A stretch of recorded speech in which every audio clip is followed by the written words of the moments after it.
Okay, so good day to everyone. For this video, we will be answering your questions under the receivable management. So let me share my screen.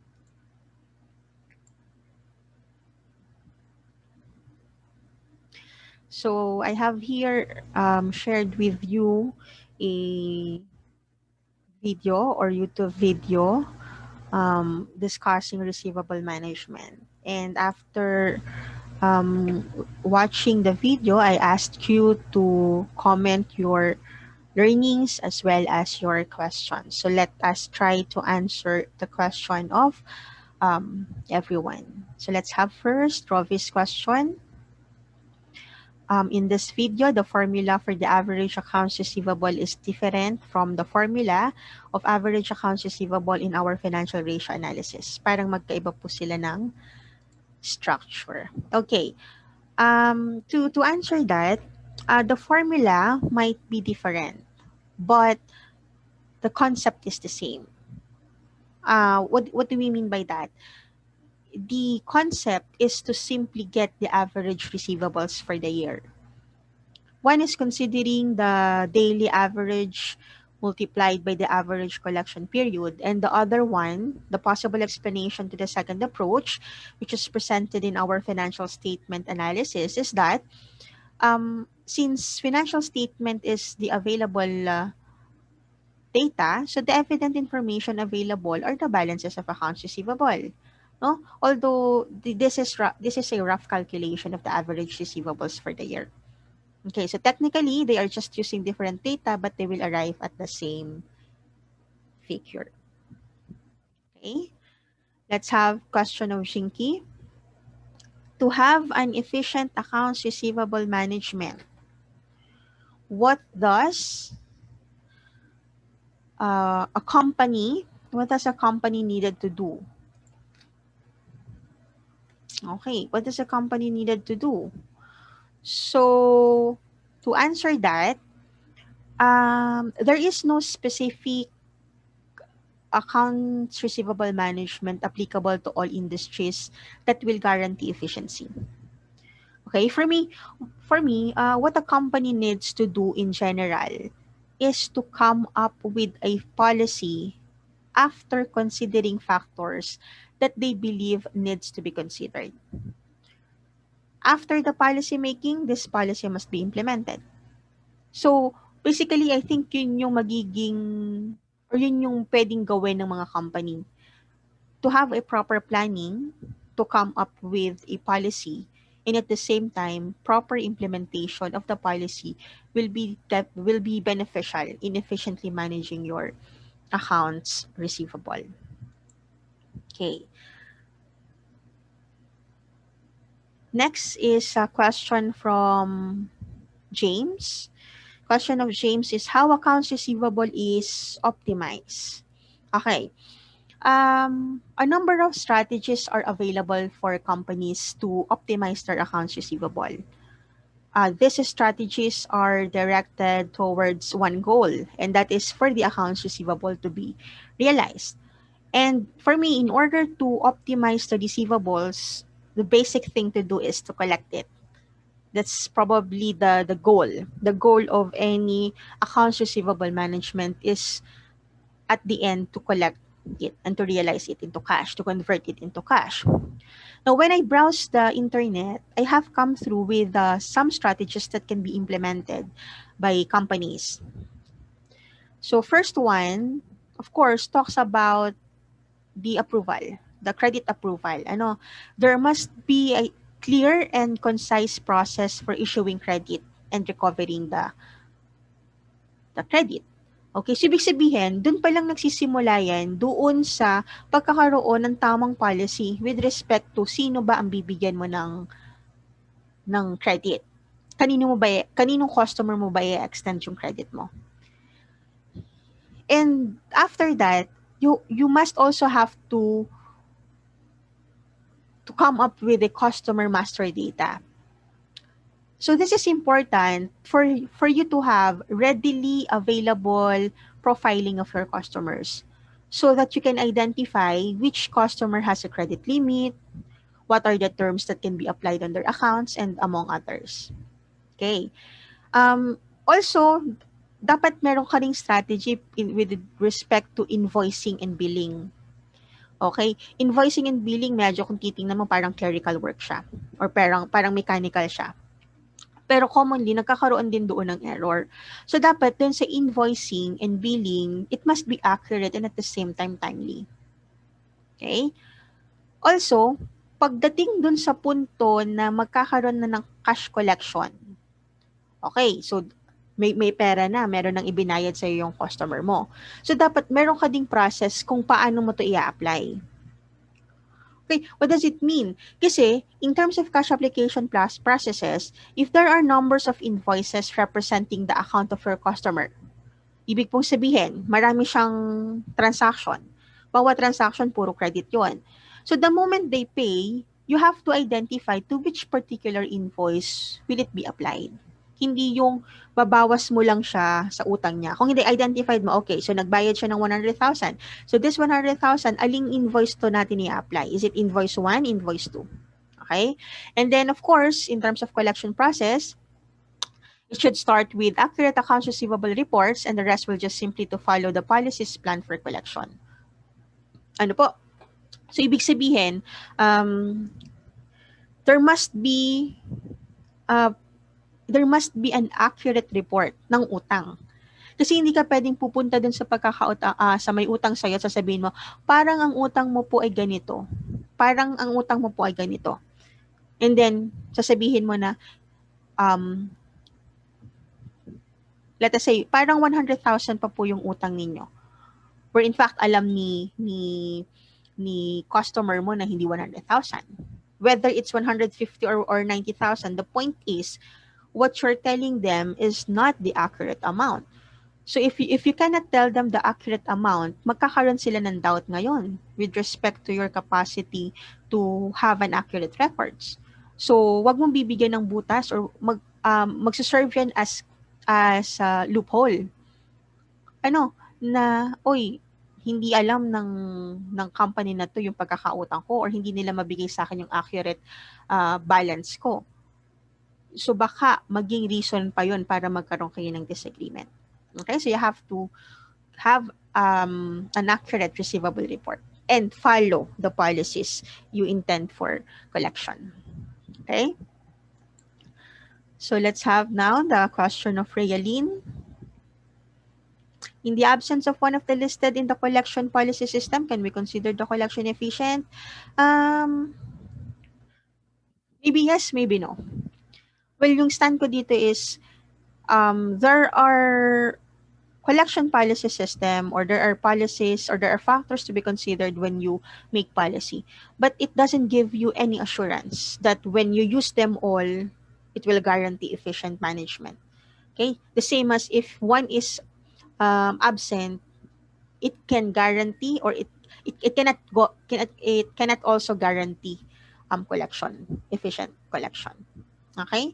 So again, kagaya ng na-mention ko kanina, aside from having the policy must be implemented. Okay. Question of Yula. What are the cons of doing receivable management? Okay. Just like all other working capital management strategies, the possible disadvantages of any management system is the related additional cost of implementing it. Okay? Aside from that, pagka nagkakaroon ka halimbawa ng tightened policy, it could possibly resulted to a loss of customers. Okay? Kapag ka naman masyado naman ikaw relax sa pagbibigay mo ng pautang, or sa pagpapautang mo rather, so posible naman na magkaroon ka ng mataas na level ng uncollected or uncollectible accounts. Okay? For Jihara, what are the problems that would likely to arise in receivable management? So probably that's the same thing. For Jamil, what is the effective credit terms have not been met? Okay. So to start with, alamin muna natin or bigyan muna natin ng kaunting discussion ano bang ibig sabihin ng credit terms, okay? So pag sinabi mong credit terms, these are the payment terms mentioned on the invoice, the time of buying goods. It is an agreement between the buyer and the seller about the timings and payments to be made for the goods bought on credit. So it is also known as payment terms. Okay? So considering that, ang credit term serves as an agreement. Okay? Yung credit terms natin, it is affected by different factors like the time. Credibility, depende kasi yan kung credible ba yung papautangin mo or hindi. Or hindi ganun ka-credible, okay? Also the interest rate possible. Now, considering these things, the possible effect of not meeting the credit terms primarily focuses on the relationship of the buyer and seller. No? Since this is supposed to be an agreement, any agreement that is not followed or any agreement that is violated could affect the relationship of both parties. So it can affect the future transactions. So kung halimbawa, ang sabi, bayaran mo in 30 days pero hindi mo naman nabayaran in 30 days. So it will be a basis of the seller na sa susunod na transaction, probably, hindi mo na mabibigay yung same level of agreement na level of credit terms na binigay mo sa kanya ng nakaraan. Kasi nga, hindi nasunod yung credit terms mo noon. Okay? Question of Arlene, what are the techniques to monitor receivables or to have good accounts receivable management? Again, babalikan ko lang na talagang ang pupuntahan lang talaga niyan is to plan it well by having or by coming up with a good credit policy and to implement the policy. But just to add, techniques, well, as presented dun sa ating mga lectures at sa ating mga modules, in order to monitor it, one of monitoring na pwede mong gamitin is yung aging. Identify mo alin bang receivable ang malapit ng ang due date na, malapit ng mag-due, lampas na sa due date, kasi doon nakadepende possibly yung possible collection method mo, collection technique mo. Okay, so halimbawa kapag due na or lampas na sa due date, so syempre dapat medyo dadalasan mo yung pagpangungulit sa kanila. Kasi technically, it is due already. When it is due, ibig sabihin, it is pwede mo na siyang singilin talaga. Okay? Question of Tin.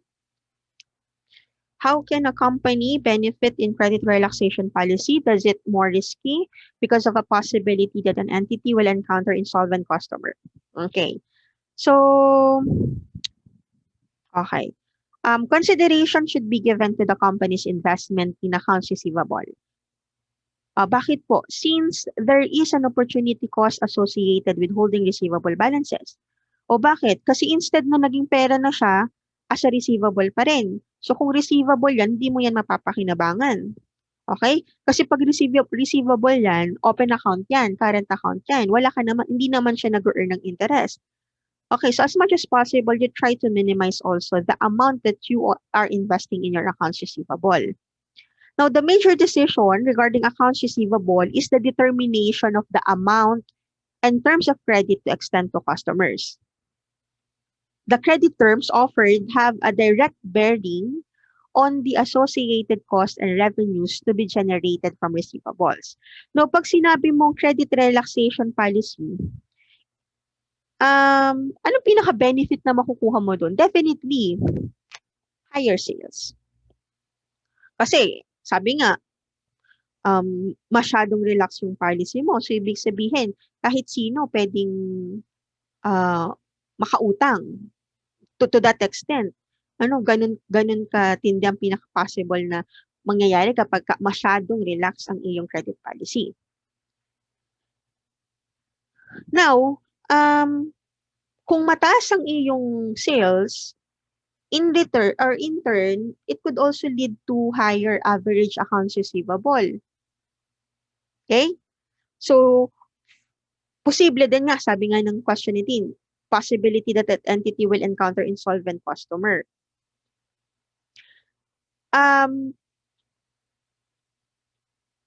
It is risky, yes, it is. No, but you can reduce your exposure to such losses. Ano, bakit? Or paano natin ma-reduce yung ating exposure sa possible loss? Okay, it can be done by lowering your credit limits to less creditworthy customers. So, syempre, kahit pwedeng umutang lahat or kahit majority ay pwedeng umutang dahil nga nirelax mo yung iyong credit policy, pwede mo namang gawin na bababaan mo yung credit limit kapag ka nakita mo na itong customer na ito ay ang kanyang credit worthiness ay hindi ganoon kaganda. Okay? At the same time, you can also do consistent following up of unpaid invoices. So if a customer, if for example, is having a payment problems, then you may be able to get your money out if you remain polite, for example. But still, even if you are polite, you keep on following frequently and persistently. Okay. Next question from Shane. What are the reasons or causes for the discount policy change? Okay. Um, One of the common reason bakit nagbabago yung discount policy, possible na magbago yung discount policy, or nagbibigay tayo ng discount is that a company may be experiencing liquidity problems, which means nagkakaroon ng shortage sa cash resources. Okay. So sa case ng discount policy, dahil nga in order for you to collect earlier or to collect promptly, nagbibigay ka ng discount. At alam natin na when you give discount, in turn it will reduce your revenue. It will not affect the price of your product, but it will reduce your revenue dahil yung cash discount na yon will be deducted in the revenue. Okay? Now, ano pong titingnan namin doon? Ano pong i-consider namin doon? Will you give the discount or hindi? The decision lies on whether there is the revenue that you will get by using the amount na nakolekta mo completely offset the loss of revenue. If that is the case, then the cash discount policy will be introduced.